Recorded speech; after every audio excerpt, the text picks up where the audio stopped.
Alrighty, hey, welcome back to another episode of A View from Earth, the official podcast of the Fiske Planetarium. There it is if you're on video. It's beautiful. My name is Colin Sinclair. I'm an undergrad studying astrophysics and computer science at the University of Colorado at Boulder. I co-host this podcast, of course, hence my voice, and also give presentations at the Planetarium, which opens again June 1st. Actually, by the time you're hearing this, it will be open. Hopefully it stays open. And I'm here with my co-host, Tara. Hey, Tara. Hey, Colin. Yep, I'm Tara. As always, I'm a planetary scientist and a CU alum. I'm an outreach coordinator at the Planetarium. I'm a presenter. Colin's counting on his fingers all the things that I do, and you're gonna need more fingers, brah. I don't think I have titles for everything. Anyways, yeah, I do all of the things at the Planetarium, and I love it. Yeah, I think the Planetarium would probably crash and burn without the help of Tara Tomlinson. And we'll have to reckon with that because you're leaving. You are moving into your PhD program this fall. So we're going to have to figure that out. But you'll be fine. Yeah, it'll be good, but it'll be sad, but it'll be okay. Today, we're talking with Dr. Kevin France about sounding rockets. And as soon as you know, we actually record this bit after we do the interview. So that way we can address stuff that we talked about during the interview. And after Kevin left, immediately both Tara and I were like, we learned so much. That was amazing. Like, just, it was, it's kind of cool. So this is, I think, a very interesting, if you're interested in rocket science, space travel, not so much space travel, but rocket science and how, they kind of work, it's going to be such a treat. So it was a lot of fun to talk to Kevin about. And if you don't know what a sounding rocket is, I feel like we can't say it now, because Kevin tells us all about what a sounding rocket is. Right.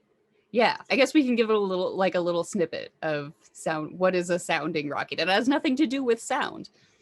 It is a rocket. Is a rocket. Does not have to do with sound. Probably does make sound. I mean, most rockets do. Yeah. In fact, I would be interested to see one that doesn't make sound. Ooh. Once it gets into space, I guess it doesn't make sound. That's true. Yeah. Yep. That's a whole other thing because sounding rockets don't actually go into interplanetary space. These are different. These are much, much different, apparently, but they're very cool. They still go way high up in the air. He was saying like 150 kilometers into the air.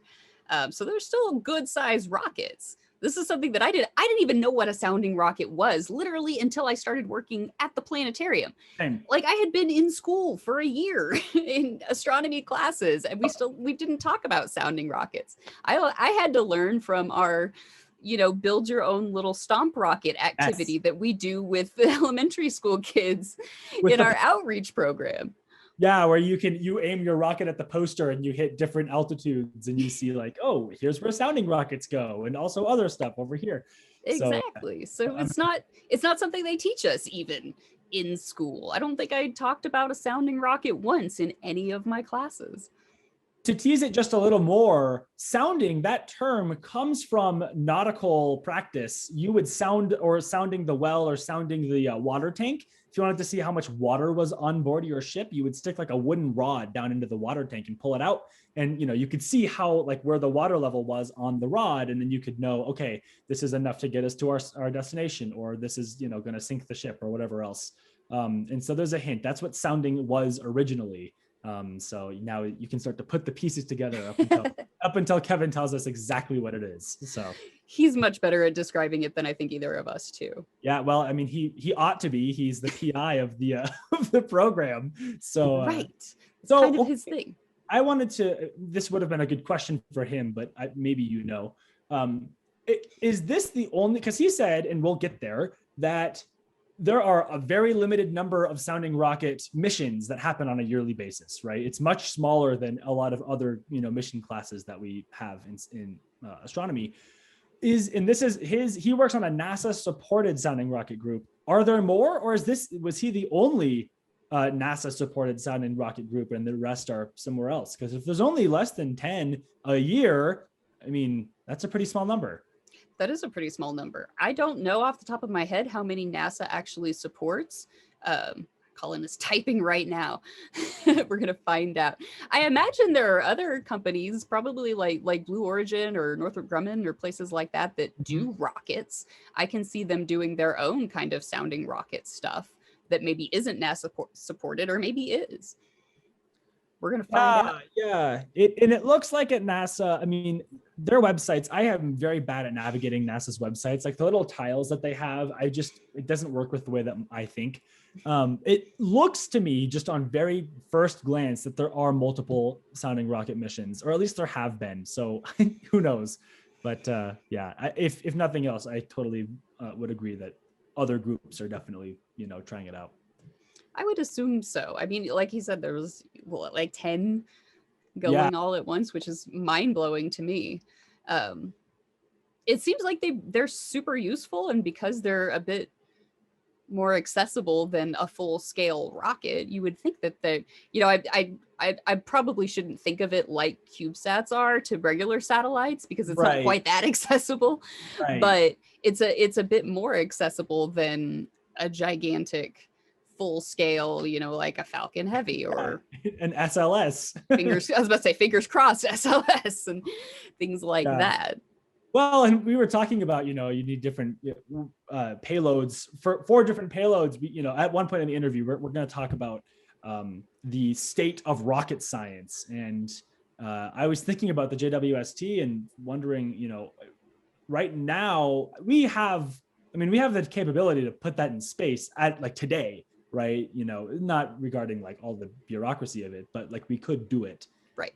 We're not limited by rocket technology at the moment for something like JWST.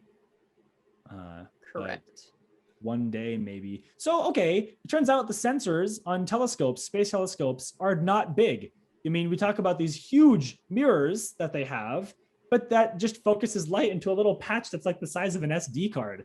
I mean, right. Yeah, the CCDs are very, very small. Even the one we have on our telescope up at the Summers-Bosch Observatory, the CCD is maybe like 3 inches by 3 inches, maybe 4 by 4. It's not very big, even though the lens or the mirror on the telescope itself is 24 inches. Right. So yeah, it's just focused, very focused. And it makes sense. I mean, you want something that's small enough that you can put it on, in a spacecraft on an instrument and send it into space. On the other hand, I do wonder, I mean, he was saying the next generation are going to have to be, for what we want, are going to have to be bigger, right? Maybe like the size of a sheet of paper or so, order of magnitude. Mm-hmm. And I wonder with, when you start getting to that, because part of CCD science, I remember taking this in one of my astronomy classes, there's a lot of stuff that happens in CCDs, like free electrons, and you have to take all these calibration shots, flat fields and whites and darks and, all sorts of things before you can start doing your data. And I wonder if there's an association with the bigger you get, the more stuff could screw up and cloud your data, and if there's some sort of sweet spot there. Yeah, because the bigger your CCD is, the more little tiny bits that you have that could get messed up in some way. Plus you have to worry about things like cosmic rays. If you have a bigger detector, you're going to get more cosmic rays. You're going to have more issues with CCDs. It's the way, shout out to Adam Kowalski, the way that CCDs work. But basically they're taking all of the photons and it's kind of running down the line and ending up in this one bucket at the end of like the row of CCDs that you have. And each one of those times where it has to move down the row, it's getting degraded just a little bit. So by the time it gets down to the very bottom of the bucket, you've lost a little bit. Right. But the longer those rows are that it has to work its way down, the more chances it has to degrade. Right. So I think you've got to really have really great CCD technology before you can start getting these really, really big ones. Right. By the way, CCD stands for coupled charge detector, for anyone that's hearing us say CCD a million times. And you're like, what does that mean, Colin? Tell me. The coupled charge detector And it's basically the camera sensor on a telescope. And also he talked about, there's another one, CMOS. I don't know what that stands for. CMOS, I think. That's the sensor that's similar to a CCD, but it's not exactly a CCD. And that's what you see in like cell phone cameras or DSLRs, more consumer tech. I don't know why. Probably it's cheaper and more apt for optical light, but whatever. I think so. And one more thing that before we jump in that I wanted to ask, maybe Terry, you seem like you would know about this. When we were talking, to detect photons, right, you need to like have something that is reasonable relative to the properties of the photon. So when we talk about radio waves, right, you see these huge dishes that are kind of curved and they focus, they are the length or some number of wavelengths of the radio wave that focus the photon, at the sensor.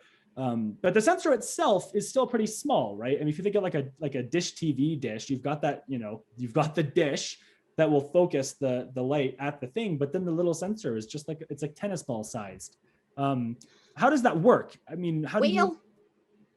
It does scale. I mean, I don't know if you got to see any of the cool videos or if anybody remembers of Arecibo, which was, huge. It was like, I forget how massive this telescope was. And then, that focuses those waves up to a sensor. Yes, but the sensor itself was rather massive and really, really heavy. So it was like, I think it was like the size of a car or so. I don't know how big the actual sensor itself is that, then beams the light down, but it was rather large. And that's why you can think of like the big radio dishes that you see in like the Very Large Array, the things like you see in Contact, those are big dishes, and those things at the top are rather large, but it scales. So something like the dish on your house where you get your TV, the sensor is small, but the disc is rather small too. Right. Now looking on a quick Google search here shows me that the area, the light collection area, or I guess the focusing area of that primary dish is 118 acres is how big this dish is. And if I go a little deeper, it looks like it is its main instrument is 305 meters across. That's 1,000 feet across. So I mean, this is a huge dish, and that's real big. Yeah, like you said, that you have that very heavy car-sized sensor up top, and tragically, it fell. Tear. Single tear.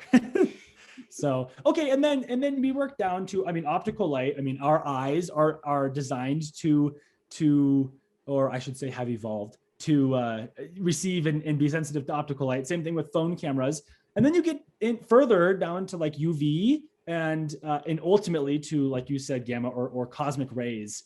How do you detect that kind of thing? Can you use a small sensor? Or, I mean, I remember like the Chandra X-ray Observatory. Well, actually, that's X-ray, so that's the other way. But sometimes they have these weird shapes and they don't look like sensors. How does that work? That I'm not sure. I do infrared, so I work with the longer wavelength side. So right. That probably would have been a good question to ask Kevin, since he does ultraviolet stuff. Dang it! Hey, but we'll have to have him come back. That's right. Yeah, we'll email him. And if you're curious, you can email him, or you can submit a question to our website, which Tara will tell you about after the episode. Yeah. Cool. Well, I think that's probably a good time to jump into our episode about rockets. We got a little sidetracked with optics and observation there, but it all fits together. Yeah. It's totally all part of the same story. Neato. All right, so today we are talking with Dr. Kevin France, who is the Associate Chair for Graduate Studies at CU Boulder. And his research focuses on exoplanets and their host stars, protoplanetary disks, and the development of instrumentation for ultraviolet astrophysics. Dr. France is a member of the Hubble Space Telescope, Cosmic Origin Spectrograph Instrument and Science Team, and is a regular guest observer with Hubble and ground-based telescopes, and is a member of NASA's LUVOIR Science and Technology Definition Team. He is also the PI of a NASA-supported sounding rocket program to develop and flight test critical path hardware for future UV and optical astrophysics and planetary science missions. That's a mouthful. Dr. France, thank you for joining us today. Thanks for the invitation. Yeah, we're happy to chat with you. And today we're specifically want to talk about sounding rockets.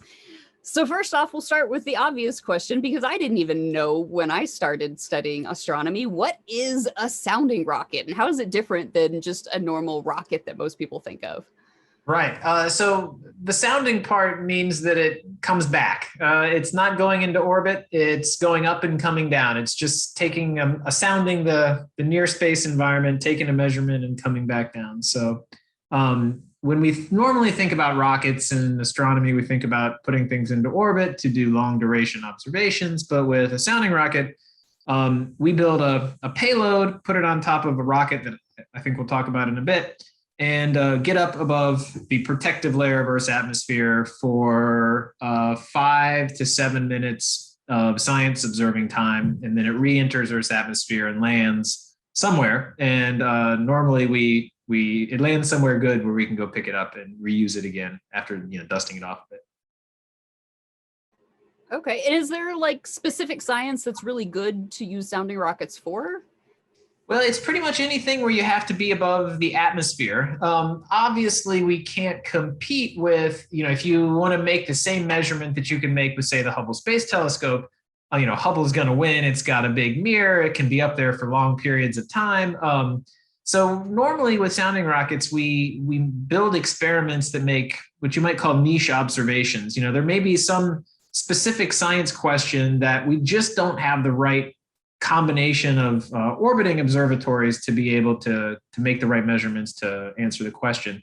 So that's where sounding rockets really come in. In the olden days, in the 50s and 60s and 70s, when we didn't have a lot of astronomical observatories, sounding rockets would actually do the first measurement of lots of things.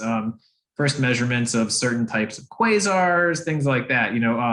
First measurements of X-rays from outside the solar system.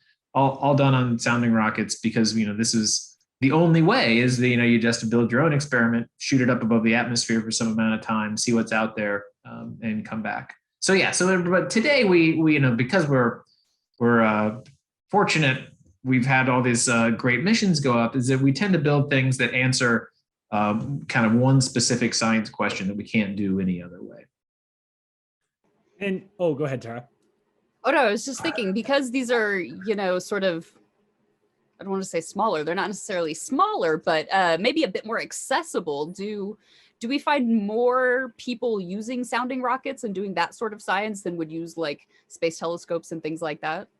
Absolutely not. There is it's probably 1,000 to 1 people use orbiting observatories over sounding rockets. A sounding rocket it's a hard thing to build. It requires a lot of the right background and infrastructure and lab equipment. Most universities aren't set up to actually build that experiment.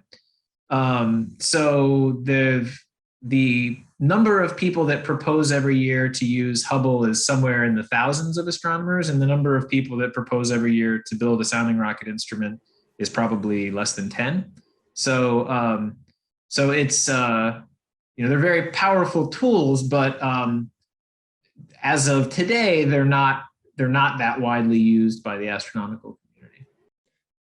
And just to kind of like put it into perspective, what is the range of sizes in sounding rockets that are used? Yeah, it depends on what kind of science you're going after. So NASA uses sounding rockets in all of their science divisions, from earth science to heliophysics, up through astrophysics, studying things at high redshift. Some people studying, say,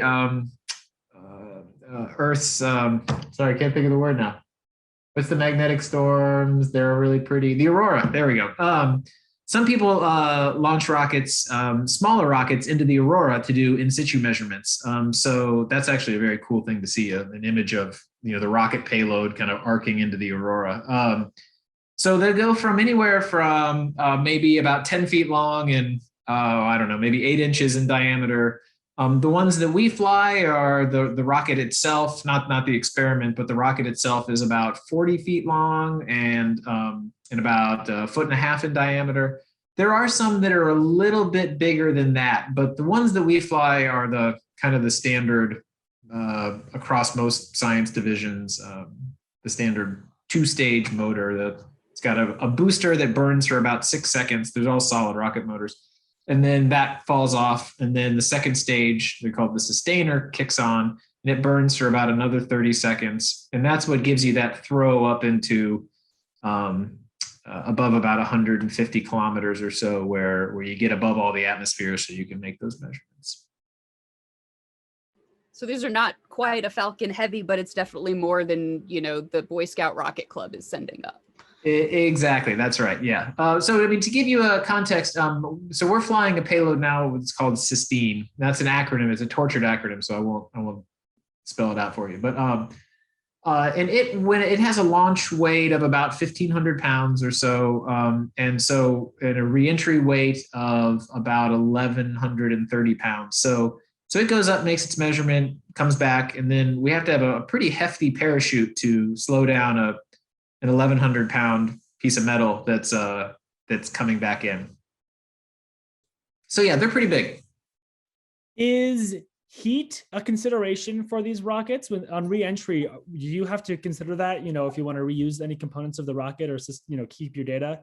Absolutely. So they have an attitude control system on board, and the attitude control system works to spin the payload up as it re-enters. So they try to have it come in rolling to distribute the heat evenly. So rolling through the atmosphere, you can think of. That doesn't always work. Sometimes the simulations of the center of mass or the orbital trajectory or the suborbital trajectory will be a little bit off, and it'll say come in nose first or tail first, and doesn't roll, and it does tend to melt basically everything that's on one end of the rocket.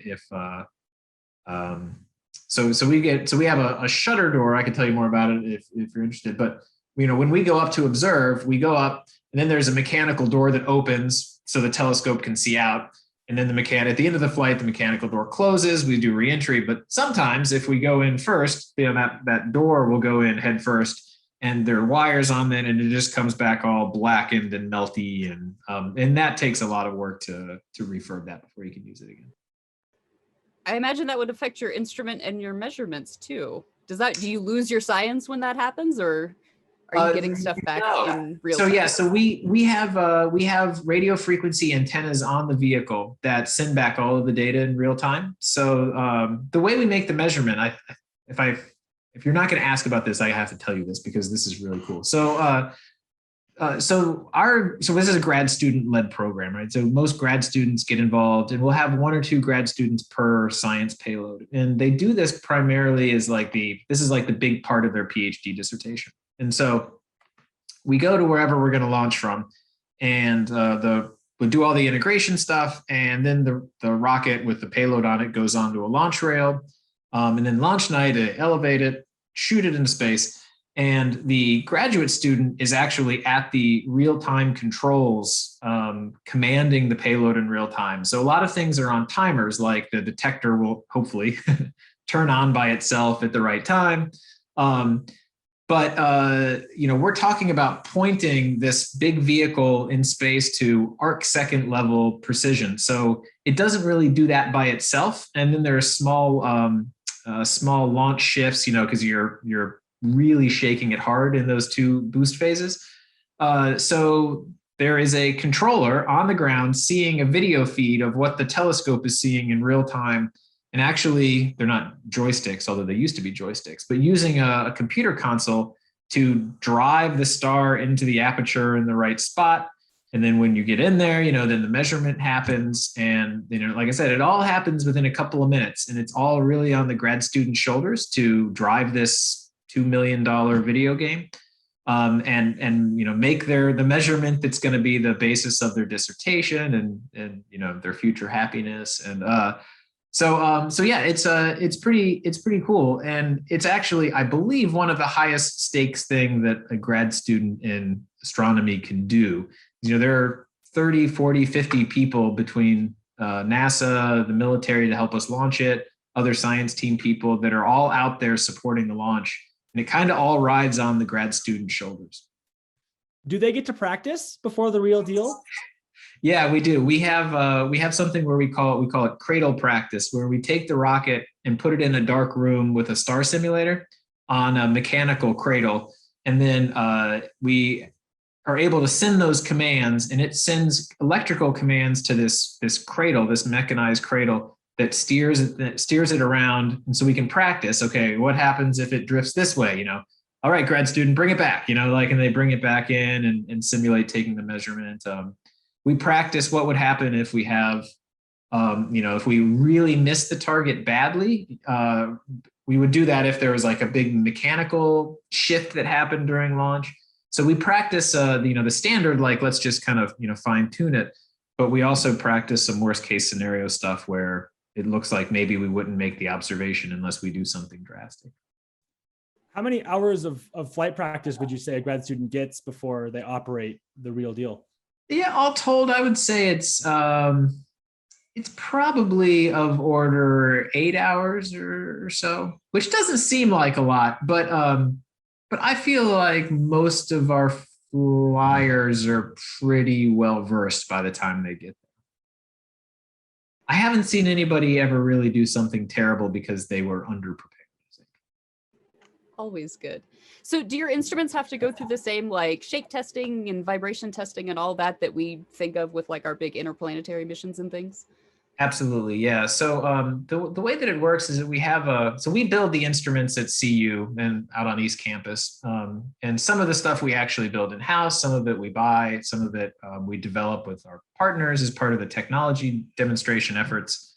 And then we build all that up into the science instrument. So you can imagine a telescope that feeds a spectrograph that is going to go up and take a spectrum of a star, for instance.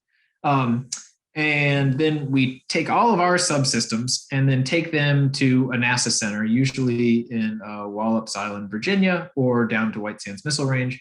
And we mate our section up with the NASA systems that are things like the telemetry, the attitude control system, the boost phase guidance, which is the thing that keeps you straight in the atmosphere before you get out of the atmosphere. And then we build it all up together and we test it end to end and practice just like we're going to fly. And we do that. And that whole process takes about 4 weeks or so. And part of that is vibration testing. They also do rigidity testing where they have something push on the top of the rocket and see how much it deflects. And then they take it and they rotate it around and, does it do this or does it actually stay kind of straight? So yeah, they go through about a week of all those environmental type tests with the shake test and everything. So these are serious. Where do you launch these from? That's not happening on East Campus. It is not happening on East Campus. So for us as astronomers, we always like to recover our payloads because most programs like to fly them multiple times. That's where you get nothing ever really works 100% right the first time. So, it works 90% and then you'd like to fly it again to finish off a science program. Sometimes you need to observe multiple targets to complete your science program. So we fly from places where we can get the payload back. And for us, usually that means White Sands Missile Range down in New Mexico. If you've ever seen a map of New Mexico, there's kind of a big missing part in the lower half of New Mexico. It's maybe about 100 miles long and 40 miles wide or something like that. So that's White Sands. And so we fly from a Navy launch site on the missile range, which is an Army site. So we work with a civilian agency that works with the Navy on an Army range to fly these things. So that's where we normally go. But actually, depending on the mission, they fly all over the world. And other times, for other reasons, we've flown from Alaska. We flew from the Marshall Islands 3 years ago. There's a big campaign to do a Southern Hemisphere launch from Australia next summer that hopefully COVID will be settled down enough that we can go down and do that. So it really all over the place, but our standard launch site is down in New Mexico. Now, from a control perspective, once you do the launch, and this is kind of just a general rockets question, how do you control it? I mean, you were talking about how it's almost like a video game, right? Where you're really manually controlling it. Obviously with an airplane or like a car, it's kind of, understood. For me, at least, it's kind of intuitive how it moves and how you can get it to turn and all of the different directions and axes. How does that work on a rocket? Yeah, it's actually pretty simple. So once you're up in space, there are no more forces. The rocket spins as it goes up to stay stable. But then once it goes up, it actually throws out these metal counterweights at about 65 seconds into the flight. And they work just like the ice skater, throwing out their arms through the conservation of angular momentum to slow the rotation. And that slows the vehicle down to like maybe about half a rotation per second or something like that. And then there are gyroscopes on board, and those will actually slow the rotation enough. And then they can use those to get you in the right vicinity. And they use a star tracker to match a star pattern so it knows that it's pointed in the right place. But then how do we do those fine maneuvers? And it's actually very cool. They have it's simple really. They have high pressure argon tanks on board and 4 nozzles. And so if you need to go that way, you spray a little gas from this side and it tilts you that way. If you got to go up, you spray the gas down. And so that's what the controller, the grad student, is doing. They're sending commands to the system that says, okay, 2 psi this direction, and then it makes just fine adjustments to move things around in flight. And how's the latency between when you send a direction, move this way a little bit, to when you see that happen, and how do you react to that as a human? It's quite fast. It's within a second or so. Okay, nice. In the show my age, but in the olden days, before we had the fancy systems that we have now, we used to fly with something in sort of an early star tracker that would drift a lot during flight. And so this would be about 20 years ago or so. And in there, the operator was making frequent real-time corrections to keep things centered. There's a lot more shaking, a lot more drifting. Now they've gotten really good at it. The University of Wisconsin partnered with Wallops Flight Facility to develop this new, very stable star tracker and attitude control system. And it's really pretty great. If you park, it'll stay to within about an arc second and only jitter around within an arc second, which is pretty incredible for a standalone small vehicle like that. Well, and then kind of continuing on the trajectory that we're going, when it starts coming back down, do you use the same kind of mechanisms to control it on reentry, or do you have any control? How do you make sure that it comes back to White Sands and not Albuquerque?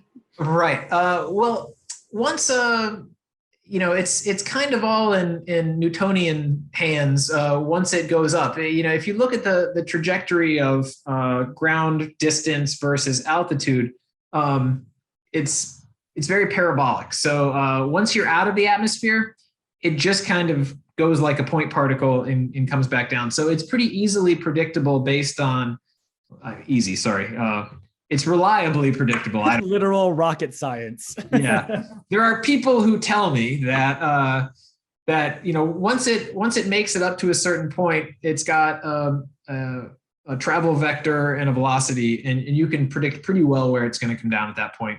With the uncertainties of once the chute opens, if the winds are kind of high, it'll move around a little bit. But the way that it works at White Sands, because there are people on either side of the missile range, that if it looks like you're going to be outside of the box for where you're supposed to land, they will actually fire the self-destruct button. They call it the thrust termination system, which will prevent the rocket from going to altitude, because that'll prevent it from then eventually going off range and landing in El Paso or wherever.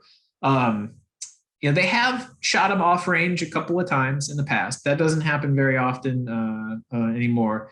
So they have when you launch, they have a whole console of Navy operators that are there verifying the projected track.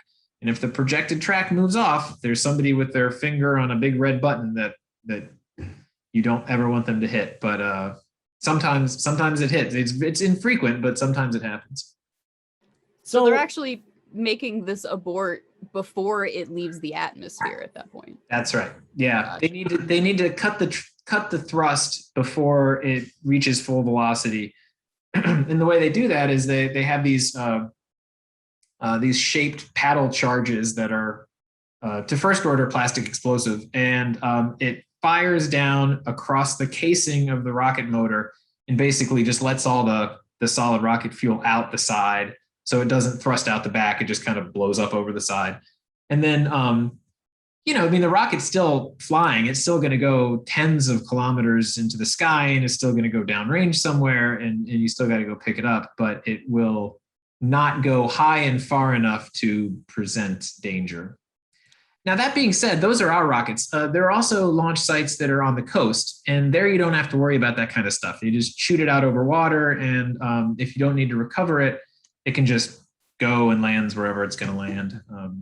They also do that when we flew from Australia. We didn't have to have a flight termination system Alaska, because we were in Fairbanks and they shot north in January and there is nobody up there. So, you might damage a moose when it lands, but not the same kind of concerns. Now, I'm sorry, I'm a little unclear. Do these sounding rockets that you're working with make it into microgravity, or will they turn around before you get to that point in altitude? Yeah, that's right. So on the top of the arc, that if you were doing a microgravity experiment, you could do that over on the arc there. So that's right, for a couple of minutes. But you are not ever at the point where you could theoretically leave a rocket in orbit. That's not, the math doesn't work out that way. Not these rockets. You would need, it's been something that NASA's considered, and the community, the science community has long said, hey, this would be a great thing. Why don't we put these experiments on slightly bigger motors and, do more science by getting, let's just go around 2 or 3 times, and you could increase your exposure time by a factor of 10 and you do a lot more science.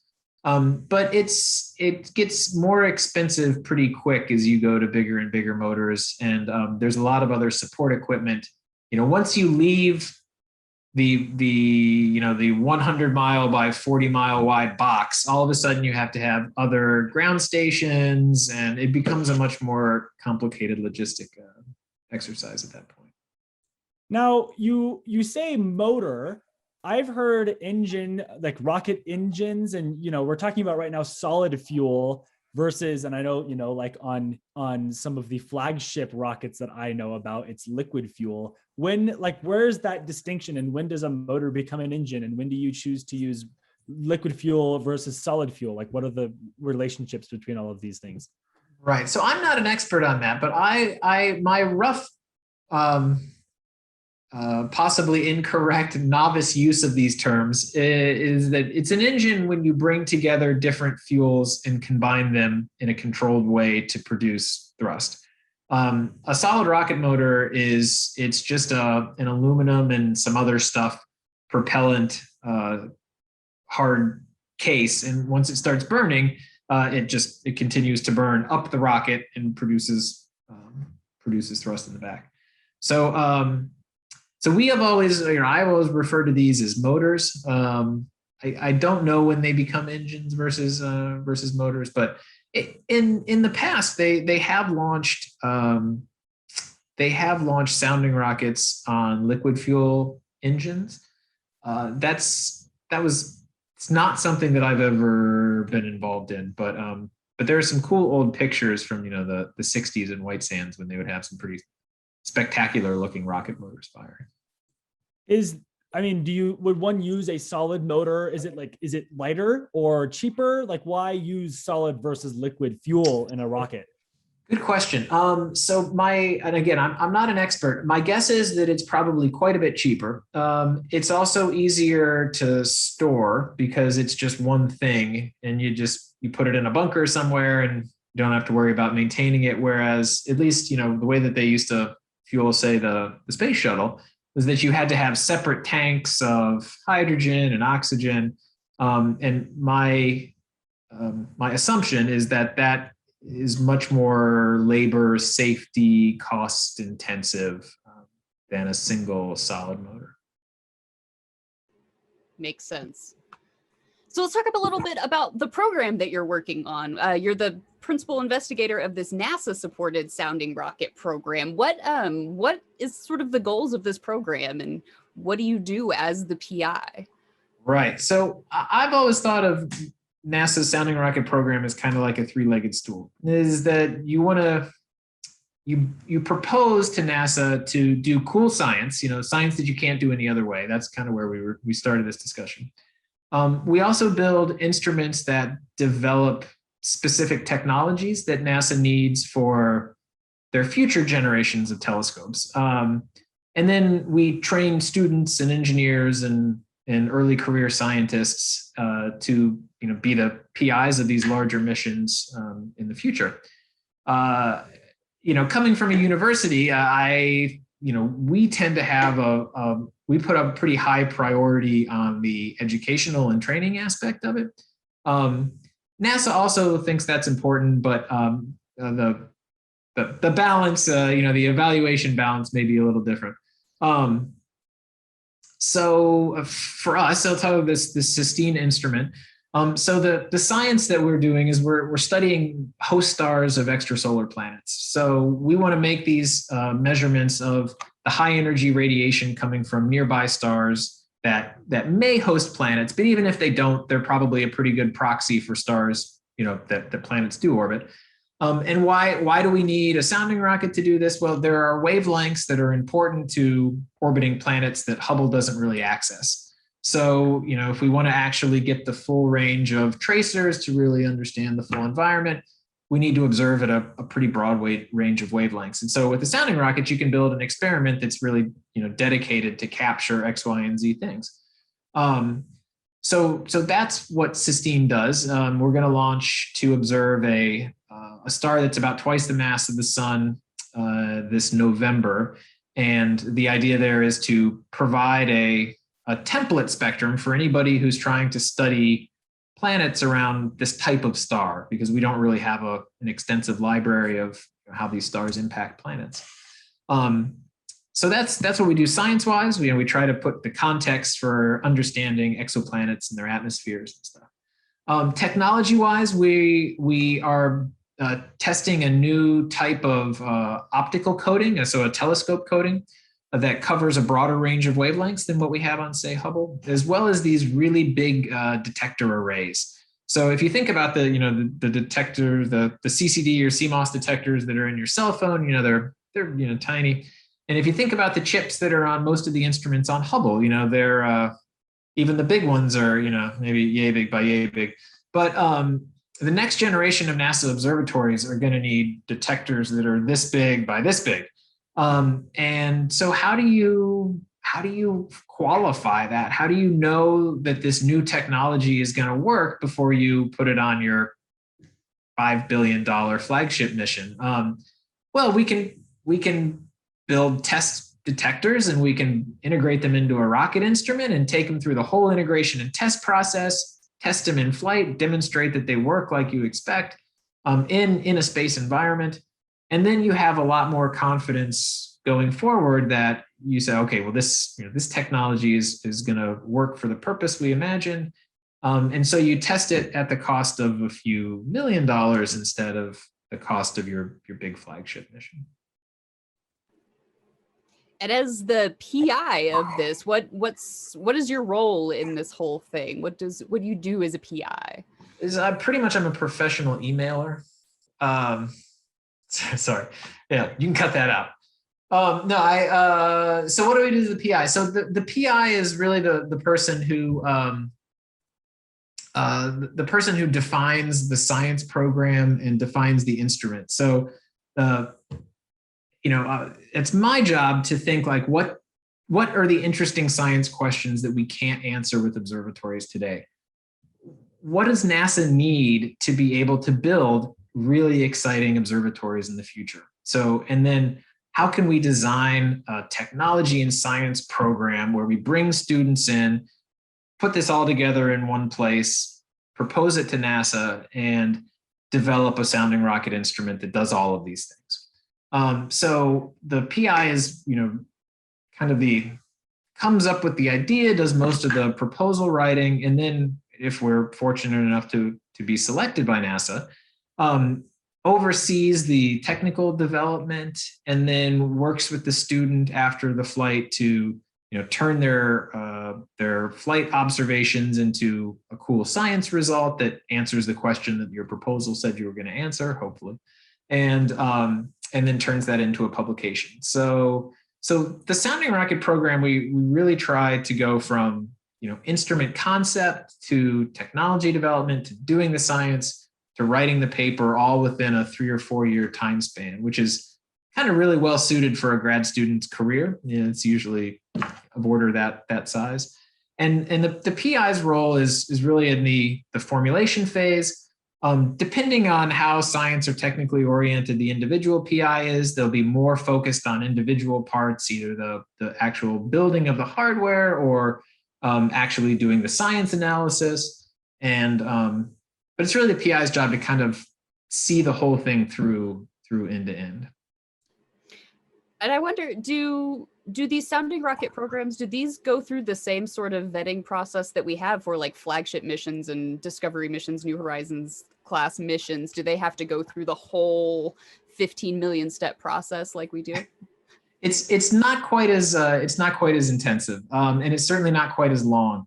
So these go into an annual call called ROSES that NASA has for the different science divisions. Because I'm an astrophysicist, so we propose to the astrophysics division, and they're peer reviewed, and so there'll be usually about a week-long peer review where everybody who puts in, say, a sounding rocket proposal to observe or to study a certain type of phenomenon or work in a certain wavelength range will all go into the same panel, and the peer review panel will review and discuss and decide what are the strengths and what are the weaknesses and what's the feasibility of this crazy rocket idea really working. And then they rank all the proposals that are in their panel, and the best ones NASA selects for funding. So that process takes maybe about 2 weeks of reviewers reading the proposals before they get together, usually in person, but we've been doing them remote. And then about a week for that actual meeting. So it's about a 3 week, probably maybe 4 week review process. And then the proposing team is notified they've either won or have not won. And so that's quite a bit less than what you would do for a larger mission. So our group is also doing an astrophysics small explorer. We're in a competitive phase A, this mission called Escape right now. And let's see, we submitted our proposal in the summer of 2019, and we were selected for phase A. Phase A's lasted about 15 months now, and we have a site visit where NASA comes virtually and interrogates is the wrong word, and works with the team to really make this down select process. And that's happening at the end of June. And then we won't really know if we've been selected to move on until probably September or so. So, with a rocket, it's stressful, but if you win, then you win. Here, you win a phase A study, and then you do another 1.5 years worth of work. And then maybe you'll be the one to be selected. So it's significant. It's the process is generically similar, but the level of rigor and the amount of work involved are much different. And all the while, how are you and your team, or any team that gets selected this way, being paid for their work and making their living as they try and prop this project up over these 2 years that it takes to do it? Right. So I work at LASP, and LASP has a proposal development fund that you can charge some of your time to for doing proposal work every year.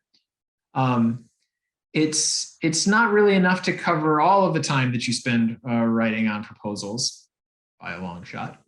So it's really incumbent on the proposing team to put in a lot of outside effort, a lot of nights and weekends on making that happen, because like you're, I think, implying is that, yes, we all have day jobs too. How do we do the things that we're actually getting paid to do while we're trying to do these next big things? It's a balance. It's definitely a challenge to be doing cool things already, but trying to be shooting for the next even bigger, cooler thing while you're doing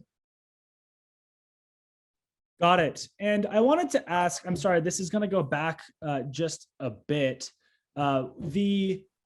As the PI, you are, and by the way, for anyone listening, I don't know if we said this, PI is principal investigator. Is that correct? I mean, just so Got it. Here, it's kind of like the leader of the mission, so to speak. You're, kind of delegating everyone else, and like you said, thinking about, the ways to move the project forward. Are you, I mean, this is rocket science. Surely there's a lot of engineering involved. You said that you work in development of instruments. And my understanding is, as an astrophysicist, that's like the physical, engineering isn't so much a part of your typical astrophysics education. So are you working with engineers? Are you an engineer? How does that work together? Good question. I often find myself to be the only person in the room without an engineering degree. That happens a lot. So no, I don't have any formal engineering training. I do find myself doing a lot of, I guess maybe unlicensed engineering, which is always dangerous. But I always try to turn over any real engineering tasks to the professionals. So in our group, we have students who come from both the College of Engineering and astronomy and physics. We also, within our group, support dedicated project engineers. So we have a couple of electrical engineers, we have a couple of mechanical engineers, and a couple of people that can kind of do different engineering tasks. Because, so we do the sounding rocket program, but our larger group also does CubeSats and another sounding rocket program and some other things. And so to be able to, just like you're asking, handle all of those engineering tasks, we need to have direct engineering support. And so those are, when we write our proposal to NASA, we say we need to pay the graduate student to do all this cool stuff, but we also need to pay 6 months out of every year of our electrical engineers' time, because they're the ones who are actually bringing this thing to life. And so we do have a lot of interaction with the engineers. So taking a look at, what we were talking about a little bit earlier, which is testing these instruments before they are put on a spacecraft or a flagship mission. I wanted to ask, the sounding rockets and the spacecraft are going to be subject to different environments and different conditions, right? Because a sounding rocket doesn't leave Earth's atmosphere, unless, like we said, if you're trying to test, wave microgravity, maybe you do, but only a little. How can you test something that will ultimately be subject to different conditions? How do you account for that and say, yes, this is going to work under those conditions, even though we weren't there? Does that make sense? Or like if you're testing a telescope and you're looking through atmosphere, or maybe, and the Earth is stopping some of the radiation that you wouldn't have stopped up, in space. Yeah, that's a good question. I wish I would have thought to make up some slides. So we test very similar to how large missions test, because once you're above about 150 kilometers above Earth, the near space environment is, things change, but basically the vacuum properties are relatively similar. So we test in a way that would be pretty similar to how you would test an orbital mission. Just we don't test quite as thoroughly because it's a bit of more of a research and development project.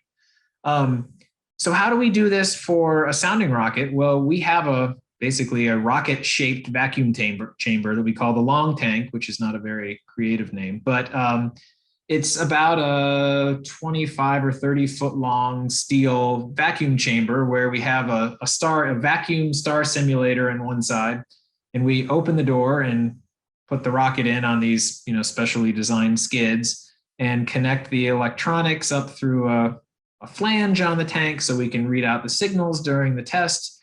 And we test everything in vacuum to verify that, it'll work as we expect in the right environment. So between that and the vibration testing that we talked about, those are kind of the two things that are really hard for an optical system and an electrical system to function. But we have to actually, because the path length for stopping the UV radiation that we observe with an instrument like Sistine is less than an inch. So it's not really something you can test at air.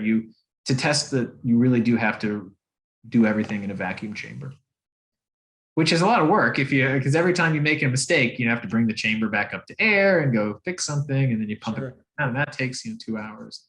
What about a vacuum affects electrical systems like this? How do they operate differently than they do in, say, atmosphere? The big one is heat conduction.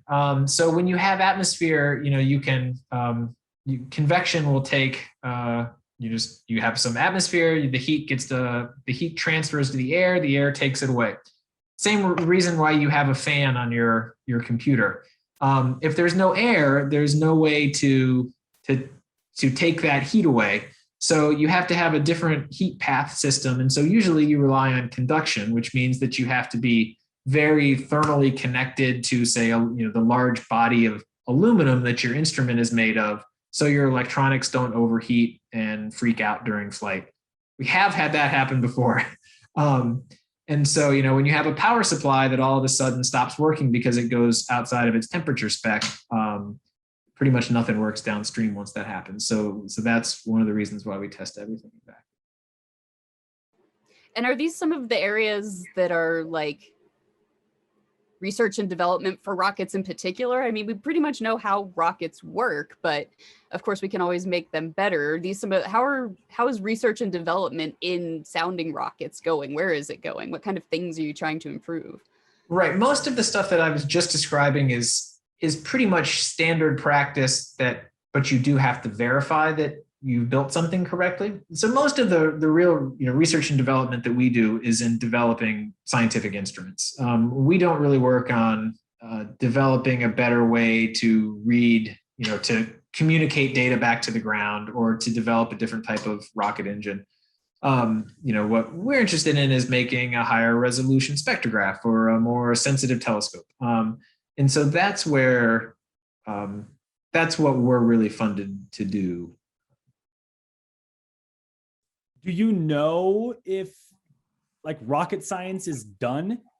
Is that it? Do we know as humans, hey, if we want to do this thing with a rocket, we know how, given that we can have the materials and the money to pay for it? Or no, absolutely not. So you're familiar with the Saturn V, was the rocket that took the Apollo missions to the moon, right? We haven't had a mission, a rocket as powerful as the Saturn V since it was retired. Last thing it did, Skylab, in the 70s.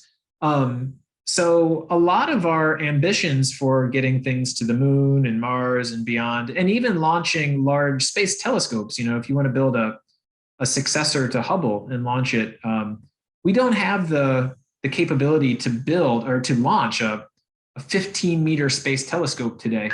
So there's a lot of work ongoing for, it was originally called the Space Launch System, the SLS, a lot of work they do at NASA Marshall Space Flight Center to develop the next generation of really powerful heavy lift capabilities, or like Falcon's BFR, which my 1000 and 2000 level classes always love to talk about the acronym.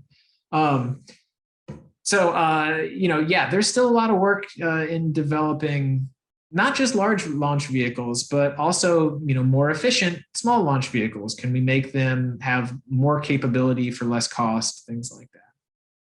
It's just not what we do, but right.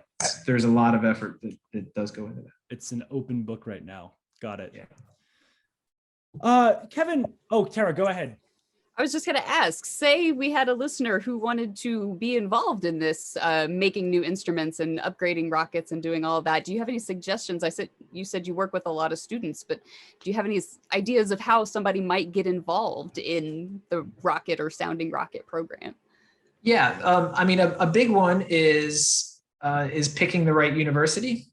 So CubeSats are kind of a hot new thing that are really opening up access to working on small space instruments. There are still a small number of universities and research institutes that build larger things like rockets or large balloons, or even bigger spacecraft.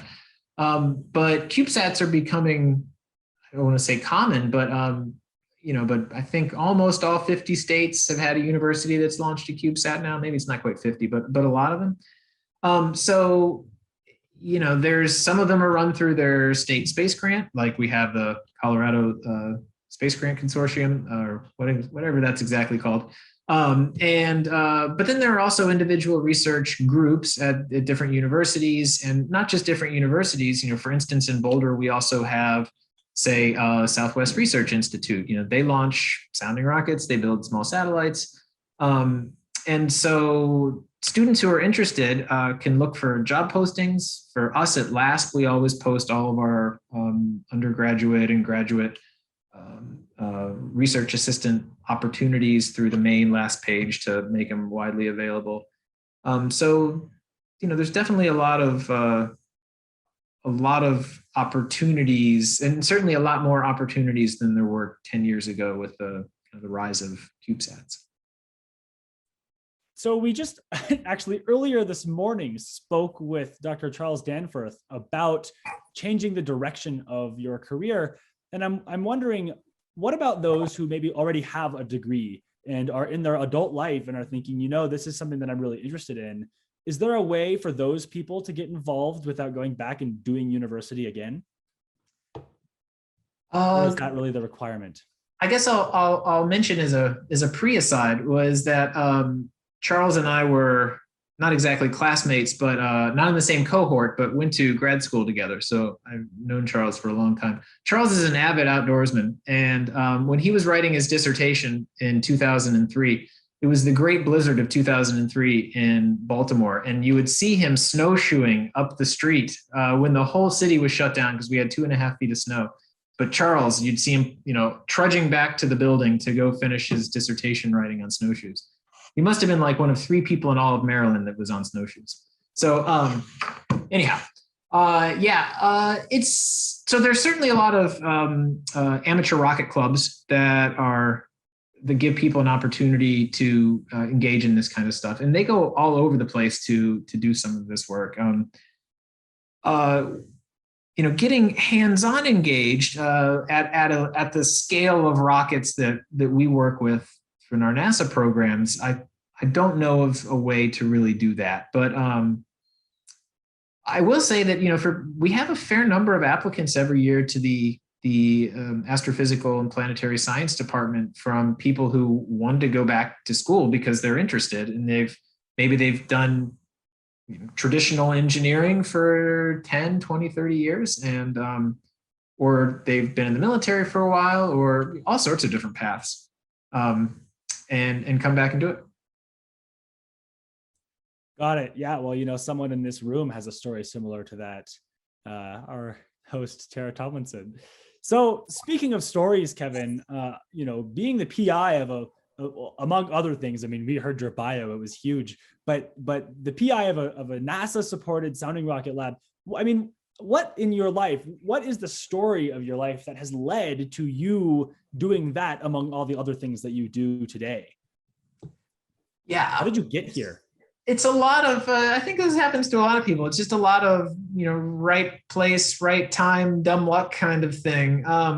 So when I went to college, I didn't know what I wanted to study. So I took all the classes that I could be a physics major and a French major. And I figured that one of them would become the natural choice at some point. And I'd never taken an astronomy class, so I took astronomy classes, and I really liked the astronomy classes. And somebody told me that if you wanted to go to grad school, which I didn't know what I wanted to do, so grad school seemed like a next natural choice, that you should probably get some research experience. And so I went to my department office and I said, "Hey, I'm looking for a job. I'm in your astronomy classes." And Sign of the Times, it was the 90s, and they had this laminated book of stuff. And so, just kind of looked through 10 things, and one of them was working with a small satellite that was being built. And I said, "Oh, I'll call those people up." And I had none of the requirements that they were looking for, but it seemed maybe like it would be cool. And so I got to work with this group for about 3 years, and got to help with this small satellite and work on their ground station. And they were also a group that was doing sounding rocket experiments. And so I got to had the great fortune of being involved with a sounding rocket called Spinner, because it would go up and the way it worked is it would actually rotate and spin in flight. And as part of this, they were shorthanded for one launch in my junior year. And so they gave me like 2 days notice and they said, could you come to the field? I said, oh, that sounds great. And so I emailed my E&M2 professor and I said, look, I got to leave for a week. And he said, no way. And then I said, it's because I have to go for a rocket launch. And he said, great, call me during office hours. And so I got to go spend, I can't remember how long I was out there now, a week and a half or something at White Sands Missile Range. And I got to help with the final testing of the rocket and got to do some of the controls during the flight. I was the backup. But I was at the controls, if something went wrong, I was supposed to hit the green button. And it was just the coolest thing. So when I was deciding what to do afterwards, I was like, I could actually see myself doing this for a while. This is the neatest thing that I've seen. So when I applied to grad school, I really only applied to places that did rockets or similar type things. And again, my grades were pretty good, but my standardized test scores weren't that great. And so I probably got a favor from somebody who let me into the program at Johns Hopkins and got to work with sounding rockets there. And then so I was somebody who built ultraviolet space instruments. And so when they were hiring people for the cosmic origin spectrograph that was built at CU, I said, wow, to do the Hubble Space Telescope and ultraviolet space instruments, like apply. And so, I was the alternate on that list, but the first person didn't take the job. So I got to come to CU and, it's just a bunch of happy circumstances and dumb luck, I guess. And is that kind of the same way you got into the exoplanet research as well, just doing the ultraviolet stuff and spectroscopy and whatnot?